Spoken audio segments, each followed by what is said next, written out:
तो यहाँ पर आप देखते हैं जो क्लाउड फ्लेयर का अकाउंट है उस पर जो है मैं आ चुका हूँ। सबसे पहले आपको अपने क्लाउड फ्लेयर का जो अकाउंट है उस पर लॉगिन हो जाना है। लॉगिन होने के बाद आपको जो है इस प्रकार का इंटरफेस देखने को मिलेगा।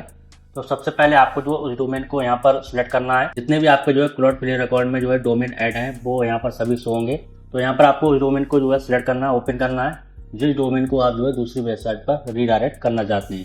तो फिलहाल जो ये शॉर्ट कजारिया वाला डोमेन है इसको मैं रीडायरेक्ट करना चाहता हूँ अपने नए डोमेन पर, तो उसको मैं सिलेक्ट कर लेता हूँ। अब इसके बाद आपके सामने इस प्रकार का इंटरफेस हो जाएगा। तो यहाँ पर आप देख सकते हैं सिंपली आपको स्क्रॉल करके नीचे आना है और यहाँ पर साइड बार में आपको जो रूल्स का एक ऑप्शन देखने को मिल रहा है, इसको आपको सिलेक्ट करना है। रूल्स के अंदर आपको जो है पेज रूल्स का एक ऑप्शन मिल जाएगा, इसको आपको सिलेक्ट करना है।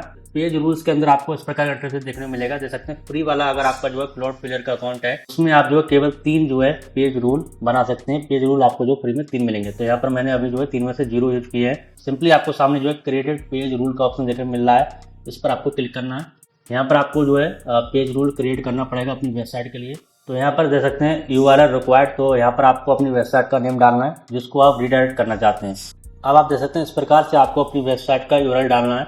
यहाँ पर आप देख सकते हैं मैंने डाला shopkajaria.com/स्टार मैंने क्यों डाला है। अगर आप जो शॉप कजारिया के अंदर जितने भी इंटरनल लिंक है उनको भी रीडायरेक्ट करना चाहते हैं अपने न्यू डोमेन पर, तो आपको डालना है। मतलब आपकी वेबसाइट है उसके अंदर आपने जो है बहुत सारे पोस्ट वगैरह लिखे होंगे, वो भी जो है रीडायरेक्ट हो जाएंगे नई वाली वेबसाइट पर। तो आपको स्लैश के आगे स्टार लिखना जरूरी है। अगर आप केवल होम पेज को रीडायरेक्ट करना चाहते हैं तब आपको जो है केवल अपनी वेबसाइट का नेम डालना है, स्लैश लगा कर आपको स्टार नहीं डालना है। अब आपको देख सकते हैं पिक ए सेटिंग, यहाँ पर आपको जो है एक सेटिंग को सिलेक्ट करना है। चलिए मैं आपको बताता हूँ कि आपको क्या सेलेक्ट करना है।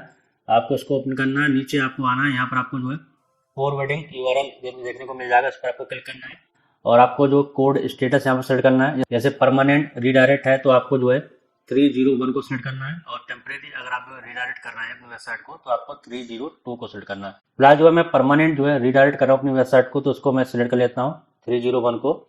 और देख सकते हैं एंटर डेजिनेशन URL, तो आप अपनी वेबसाइट को जिस URL पर जो है रीडायरेक्ट करेंगे या जो है मूव करेंगे उसका यहाँ पर URL डालना है। कैसे आपको डालना है वो चीज़ इंपॉर्टेंट, वो मैं आपको बताता हूँ। तो सिंपली आपको अपनी वेबसाइट का URL को कॉपी करना है और स्लैश लगाकर आपको यहाँ पर जो है $1 लिखना है। तो इस तरह से आपको लिखना है। आपको अपनी वेबसाइट का पूरा एड्रेस लिख देना है। इसके बाद दे सकते हैं filezonic.com मैंने लिख दिया, स्लैश लगाकर $1। अगर आप जो $1 नहीं लिखते हैं तो जो इंटरनल पेज है वो जो है मूव नहीं हो पाएंगे सही से। आपका जो वेबसाइट है, जो आपके इंटरनल पेज है और जो होम पेज है, वो सभी चीज जो है filezonic.com के होम पेज पर ही जो है रीडायरेक्ट होंगे, इंटरनल पेज पर जो है रीडायरेक्ट नहीं हो पाएंगे। तो आपको इस तरह से लिखना है जैसे मैंने यहाँ पर जो है आपको लिख के बताया। इसके बाद सेव एंड डिप्लॉय जो है पेज रूल पर आपको क्लिक कर देना है। तो यहाँ पर आप देख सकते हैं आपकी जो सेटिंग है पेज रूल वाली वो सेव हो चुकी है। अब चलिए मैं आपको जो है सॉफ्ट कजारिया वेबसाइट को ओपन करके दिखाता हूँ, देखते हैं वो रीडायरेक्ट हो रही है नहीं हो रही है। तो यहाँ पर आप देख सकते हैं ये सॉफ्ट कजारिया वेबसाइट ओपन है। यहाँ पर जो है सिंपली मैंने जो है इसको रिफ्रेश किया है। अब देखते हैं जो है रीडायरेक्ट पाइथोनिक पर वेबसाइट पर होती है या नहीं होती। तो यहाँ पर आप देख सकते हैं वेबसाइट रिफ्रेश हो चुकी है और सॉफ्ट कजारिया जो वेबसाइट थी वो filezonic.com पर रीडायरेक्ट हो चुकी है।